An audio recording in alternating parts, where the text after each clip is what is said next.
We are tracking some strong storms pushing across southern Colorado right now. Take a look from our Neighborhood Weather Network camera. This is off of Northgate and I-25, and you can see the storms continuing to push into our area, moving in from the west, sliding over the mountains, and they're continuing to push toward the east. If you are in Monument, expect the rain to pick up here shortly. This will slow things down on I-25, so if you're headed in this direction, be aware of that. Make sure that you have some patience with you. We are tracking some rain moving over the northern part of the Waldo Canyon burn scar currently. Could produce about 2/10 of an inch of rain, so nothing that we're concerned about causing flooding just yet. But if these storms were to intensify, of course, that is a concern with any rain that falls over the burn scar, so we're monitoring that closely. We have another area of rain that is just to the west of Manitou Springs. That's going to continue sliding toward the east as well, so we'll have to monitor that shower as it pushes over southern parts of the Waldo Canyon burn scar.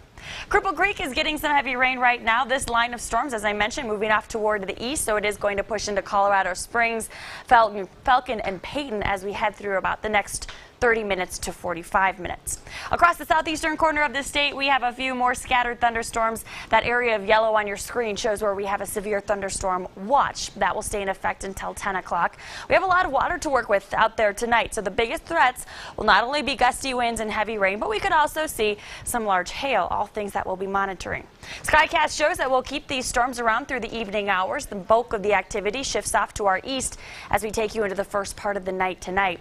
But watch what happens as we head into the late night hours early tomorrow morning. Very possible we could get another round of showers around the Pikes Peak region, even around Pueblo, so we'll have to monitor that through the night tonight and into early tomorrow morning. Temperatures tonight will be dropping into the 50s for most, so a cool start to your Tuesday.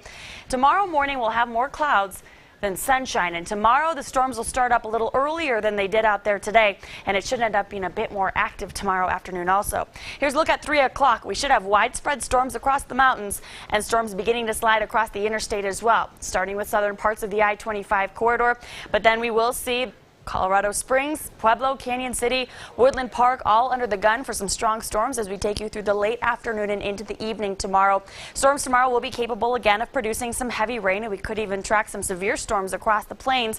So we should have a pretty busy weather afternoon, evening, and the first part of the night tomorrow night will keep those storms firmly in place. So we should see the potential for quite a bit of rain, which does mean the potential for flash flooding will also be high tomorrow afternoon and evening.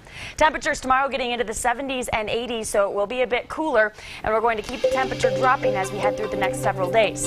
74 degrees on Wednesday, 71 on Thursday. We'll keep a very high chance for storms all the way through Thursday before we dry things out, warm things up as we take you into the weekend and early next week. Pueblo tomorrow, 82 degrees. 79 on Wednesday, will hit 77 Thursday.